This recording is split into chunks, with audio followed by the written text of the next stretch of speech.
नमस्कार दोस्तों। उम्मीद है आप लोग सब अच्छे होंगे और अपने अपने कार्य में लगे हुए होंगे। तो चलिए आज हम लोग एक सेट प्रैक्टिस करते हैं 2020। ठीक है, T20 की जैसा ही हम सेट लेकर के आए, 20 प्रश्न रहेंगे। ठीक है, तो चलिए, लेंस की शक्ति का मात्रक क्या होता है? डायोप्टर, कैंडिला, मोल और केल्विन। तो इसका आंसर डायोप्टर होता है। ए वाला आंसर होगा दोस्तों। ठीक है, कैंडिला ज्योति तीव्रता का, प्रकाश के पदार्थ का मात्रक का मात्रा मोल होता है और ताप का मात्रक केल्विन होता है। चलिए अगला प्रश्न को देखते हैं। आपको द्रव तापमापी की अपेक्षा गैस तापमापी अधिक संवेदी होती है, क्योंकि गैस द्रव से हल्की होता है, द्रव की अपेक्षा अधिक प्रसार करता है, सरलता से प्राप्त की जा सकती है, अपनी अवस्था में आसानी से नहीं बदलती। इसका आंसर होगा द्रव की अपेक्षा अधिक प्रसार करता है, अर्थात कि इसका आंसर बी होगा।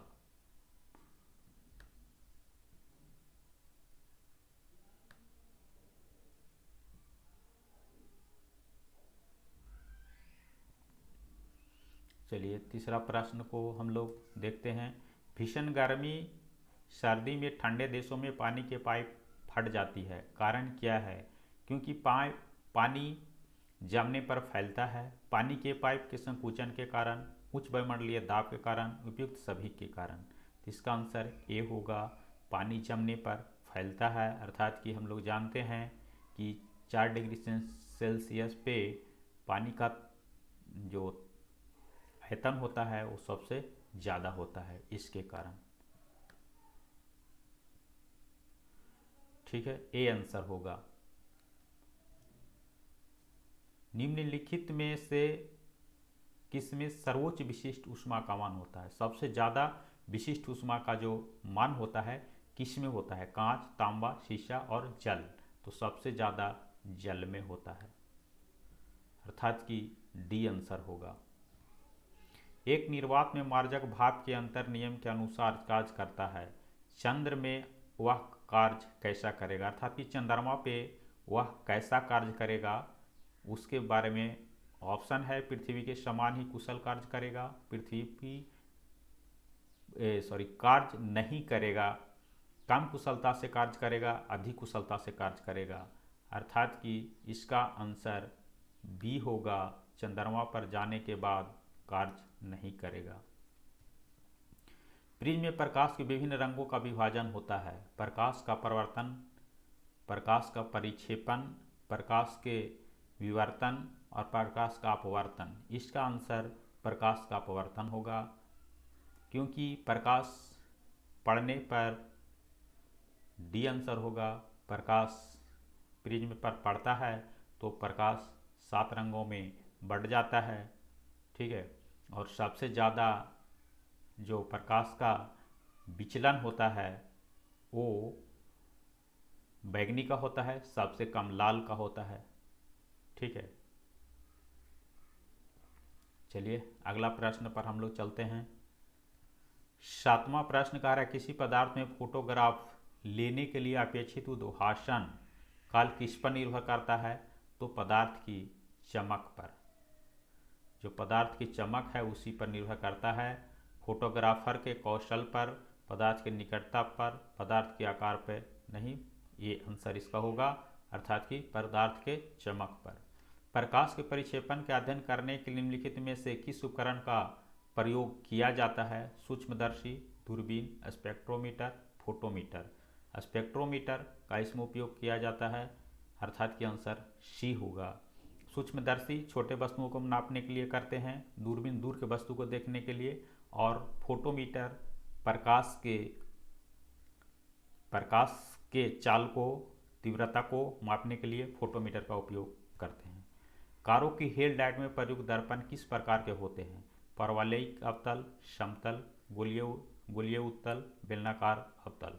तो इसका आंसर होगा ए, परवलयीय उत्तल, अर्थात कि ए आंसर होगा। समतल दर्पण हम लोग मिरर के रूप में उपयोग करते हैं। गोलीय उत्तल दर्पण साइड मिरर के रूप में उपयोग करते हैं।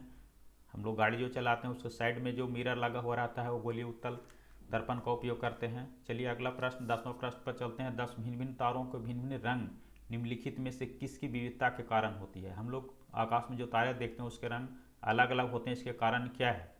तो उसका कारण ताप ए में आंसर ए ऑप्शन दिया है तापमान, बी दाब, सी घनत्व, डी इनसे विकिरण। तो इसका आंसर ए होगा तापमान पर। निकट दृष्टि दोष या मायोपिया निम्नलिखित में से किसका प्रयोग करते हुए ठीक किया जा सकता है? निकट दृष्टि दोष अर्थात कि हम लोग को मुख्य रूप से आँख में 2 दृष्टि दोष होता है, ऐसे 4 प्रकार का होता है, लेकिन कन्फ्यूजन ज़्यादा 2 दृष्टि दोष में होता है। इसलिए इस प्रश्न को हम लोग करते हैं बेलनाकार लेंस का प्रयोग करते हैं, उत्तल लेंस का प्रयोग करते हैं, अवतल लेंस का प्रयोग करते हैं, समतल लेंस का प्रयोग करते हैं। तो निकट दृष्टि दोष को दूर करने के लिए अवतल लेंस अर्थात कि सी आंसर इसका होगा, सी अवतल लेंस, सी ऑप्शन वाला जो है अवतल लेंस उसी का प्रयोग करते हैं। दूर दृष्टि को दूर करने के लिए उत्तल लेंस अर्थात कि दूर में ऊ की मात्रा है और उत्तल लेंस में भी ऊ की मात्रा है, इसलिए दूरदृष्टि को दूर करने के लिए उत्तल लेंस का प्रयोग करते हैं, ऐसे हम लोग याद रख सकते हैं। डायोप्टर किसकी इकाई है? लेंस की क्षमता की, फोकस दूरी की, प्रकाश की तीव्रता की, ध्वनि की तीव्रता की। आंसर इसका ए होगा प्रकाश की तीव्रता की, सॉरी लेंस की क्षमता की। ए होगा लेंस की क्षमता की। चलिए, समुद्र में पानी नीले होने का कारण क्या है? जल अणुओं द्वारा नीले रंग को छोड़कर एनी रंगों का अवशोषण, जल अणुओं द्वारा नीले प्रकाश का प्रकीर्णन, समुद्र जल की अशुद्धता द्वारा नीले प्रकाश का प्रवर्तन, समुद्री जल द्वारा नीले आकाश का प्रवर्तन। तो इसका आंसर होगा जल अणुओं द्वारा नीले प्रकाश का प्रकीर्णन, अर्थात कि इसका आंसर बी होगा। सुदूर फोटो चित्रण में प्रकाश की कौन सी किरणें प्रयोग में आती है? कह रहा है कि फोटो चित्रण करने के लिए किस कलर का प्रयोग करते हैं, किस किरण का प्रयोग करते हैं? तो इसका आंसर इंफ्रारेड किरण, एक्स किरण, प्रवैग्नि किरण, फ्लैशबैक श्वेत किरण। तो इसका आंसर ए होगा अर्थात कि इंफ्रारेड किरण। ठीक है। एक्स किरण हम लोग को पैर, हाथ अर्थात कि हड्डियों को एक्सरे में प्रयोग करते हैं। ठीक है। प्रवैग्नि किरण से हम लोग को घातक बीमारी हो जाती है, जो इसका जो प्रवैग्नि किरण का रोकने का ओजोन परत काम करता है। सूर्य की ऊष्मा पृथ्वी पर कैसे पहुंचती है? परावर्तन द्वारा, चालन द्वारा, विकिरण द्वारा, संवहन द्वारा। तो इसका आंसर विकिरण द्वारा होगा, सी आंसर होगा। संवहन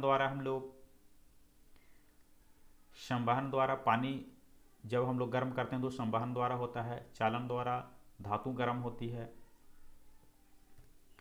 वह उपकरण जो ध्वनि तरंगों की पहचान तथा ऋजु रेखा के लिए प्रयुक्त होता है क्या कहलाता है? सोनार। ठीक है,